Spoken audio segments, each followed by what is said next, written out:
Welcome back to Proxamer, everybody, and today we're going to be looking at the Armor of Contempt changes, and I know that a lot of people have been a little bit excited for the Armor of Contempt changes. You know, Armor of Contempt going away means that our AP weapons mean a little bit more against units that once had it, but I've been doing a lot of thinking about it, and I actually think that the Armor of Contempt removal really doesn't help the Craftworld Eldar a whole lot. I think it does help other factions. I think it helps factions like Orcs. It helps factions like Dark Eldar that maybe don't have a lot of AP to begin with, but have more, just attacks in general that wound easier. But with the Craftworld Eldar, I really don't think it helps out too much. And I'm going to go into why in the video, and I don't mean to be a buzzkill, obviously. But my aim in this video is to actually kind of go into why exactly the Armor of Contempt removal doesn't really help our faction at all. And in fact, it really only helps a couple of different units in our army that, to be honest with you guys, were pretty good already. So let's jump right into it, talk a little bit about it. I'm going to try not to, again, be super negative about it, but I do want to shed light on this topic. So a quick overview of the video, we're going to be looking at what changed with Armor of Contempt in the Arcs of Omen. We're going to be looking at why the removal of Armor of Contempt doesn't really help the Craftworld Eldar a whole lot. And we're going to be looking at which units in the Codex were hurt or helped by this change and why. So what exactly changed with Armor of Contempt in the Arcs of Omen? So obviously, as everybody knows now, Armor of Contempt was completely removed from all units in the game. Previously, it gave a -1 AP modifier to weapons targeting them that had AP values. So most units that got it taken away also got an average cost reduction of around 18%, and that's more or less. Some units got less, some units got more. So what I mean by that is some units only got reduced by like 12% of their cost, plus free war gear, of course, and some units got reduced by 33%. So again, there are varying buffs to various Space Marine units, just depending on what the power level of that Space Marine unit was before Arcs of Omen released. So what that means is that even though Armor of Contempt basically disappeared, as a result, the vast majority of Marine units got much cheaper. And I have a sinking feeling that GW had planned this for a while. I know that Marines were generally considered among the least competitive factions, at least for the vast majority of Nephilim. Aside from a few outliers, Space Marines weren't really doing that great in the tournament scene.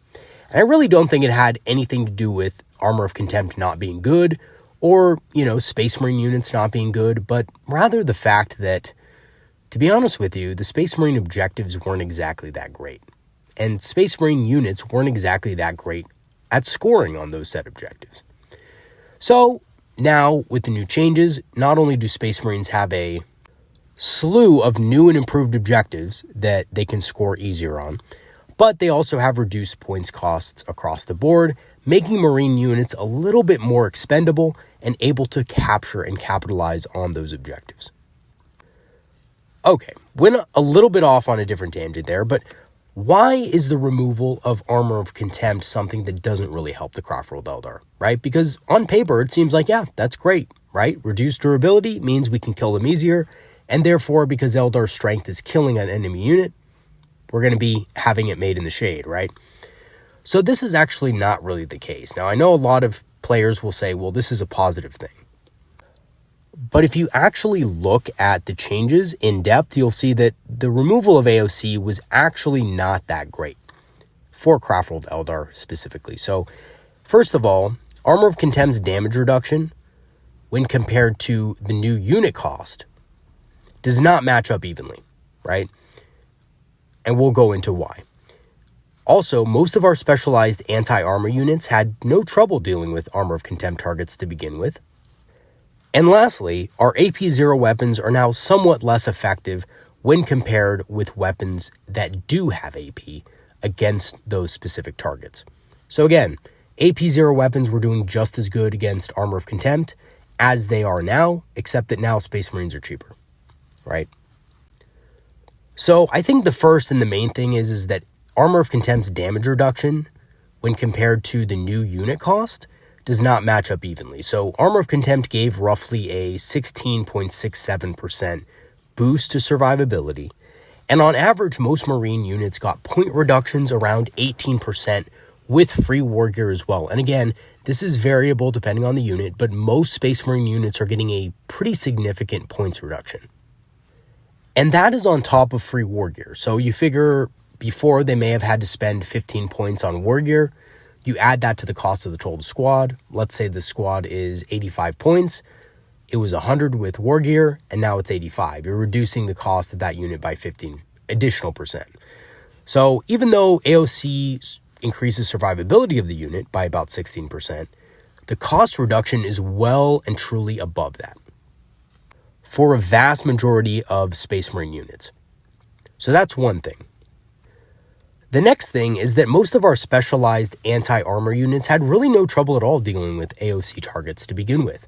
So units like Howling Banshees, Striking Scorpions, and Shining Spears absolutely ripped through Armor of Contempt due to their high base AP and access to the Jinx psychic power, which essentially made it so that units of even just 3 Shining Spears or 5 Howling Banshees or 5 Striking Scorpions could very easily, without too much trouble, dispatch a unit of 5 Space Marines.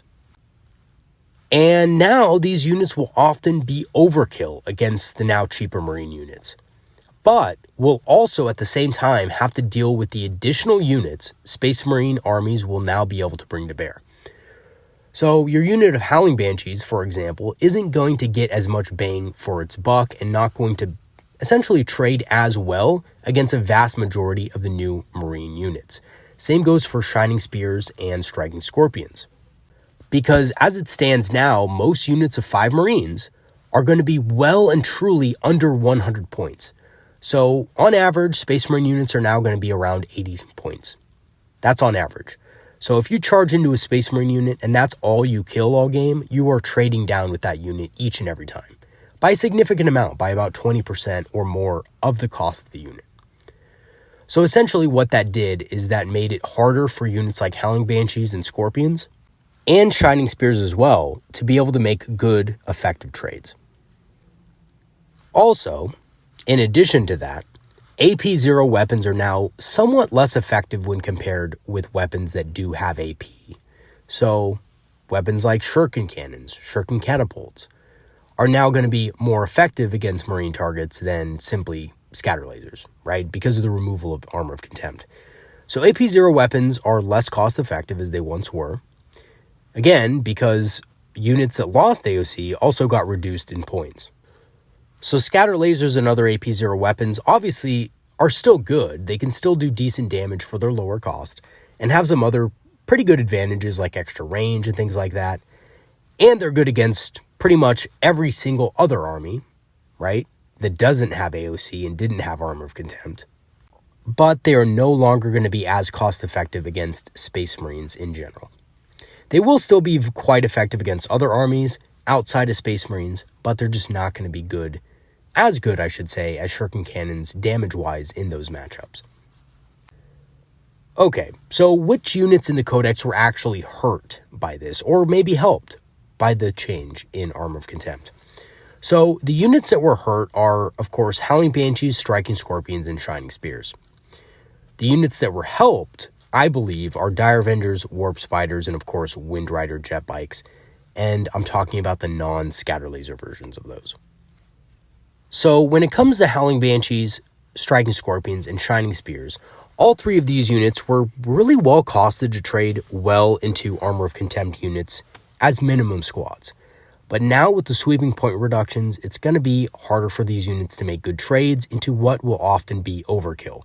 A unit of 5 Howling Banshees charging into a unit of Space Marines is going to be well and truly overkill, and then once that happens, if your opponent is smart and spaces his units out correctly, they won't really be able to consolidate into anything, and that is going to equal a dead squad of Banshees, especially since, again, Space Marines are going to be able to have more units on the table, which can capitalize and kill them. Especially since they can also lock in their different combat doctrines so they can have the right combat doctrine for that exact occasion. However, I do think a few units did get buffed by this inadvertently. So Dire Avengers, Warp Spiders, and Wind Rider jet bikes, I believe, are all units that really did benefit from this change. And I'm just going to add another one in here. I think that, strangely enough, Shadow Weavers, support weapons, also got a small buff. So these units really had trouble trading into Armor of Contempt units due to their limited AP before the nerf. You know, as oftentimes you are going to be shooting into cover, they were going to have Armor of Contempt, and maybe you didn't have enough AP to deal with them. And Dire Avengers outside of Hail of Doom, of course, because in Hail of Doom lists, obviously Dire Avengers had no AP troubles whatsoever. But now these units can pretty efficiently kill those enemies much quicker due to their range, obviously, of their weapons. And they're going to be able to get back to safety to do it again next turn because they are ranged units with battle focus. So Wind Rider jet bikes can battle focus very easily behind terrain. Warp Spiders can do so as well. Very well, in fact. And they have Web of Deceit, so they can actually jump across the board just like Swooping Hawks can. And Dire Avengers are able to do it as well and are very cost effective. Dire Avengers only cost about 13 points a model and can now trade much better with Marine units on much more even footing. So in conclusion, I think the changes to Armor of Contempt seem to basically negatively impact our hard-hitting combat units like Howling Banshees, Striking Scorpions, and Shining Spears due to the increased chances of making bad trades in the game. Also, the removal of Armor of Contempt makes AP0 weapons more inefficient in general against those Space Marine targets. On the other hand, the light at the end of the tunnel is that it did increase the lethality of our more cost-effective shooting units that can kill units more easily before ducking back behind cover to rinse and repeat. Things like Warp Spiders, Dire Avengers, Wind Rider jet bikes, and honestly, I know no one's going to take them, but even Guardians are a little bit better against Space Marine targets point for point now. And again, no one's going to take Guardians, right? But Shuriken weapons in general got a significant buff in that way. And honestly, I know this is going to be an unpopular opinion among a lot of players out there, but I actually liked AOC. I liked Armor of Contempt, right? I liked Armor of Contempt because I felt like it added flavor to Space Marines. I felt like it made sense lore-wise, and I felt that it gave them a little bit of uniqueness in comparison with a lot of other units out there, right? And I thought that was a really good rule, I'll have to admit. Even though it skewed a lot of weapons out there and it was more or less, sometimes it was more favorable against some opponents and less favorable against others, it did do that. But I did like the idea of it. And it's a shame to see it go. I knew it was going to go. But what it's replaced with, which is just cheaper Space Marines, I don't also think is the answer. And I think obviously Space Marines are going to be very strong after this change. I think they're going to be well and truly in the 50% win rate, with the fact that they also have very strong secondary objectives now. But, time will tell. We'll just have to see how they fare and how they do. All right, everybody, that's going to be it for today. I will see you guys next time. More videos to come. We have a Wraith Knight video coming up as well. Stay tuned for that. And yeah, have a great one, everybody. Peace out, and I'll see you guys next time. Make sure to leave a comment in the comment section if you do either have a question or just want to comment on the video. Have a good one, everybody. See you later.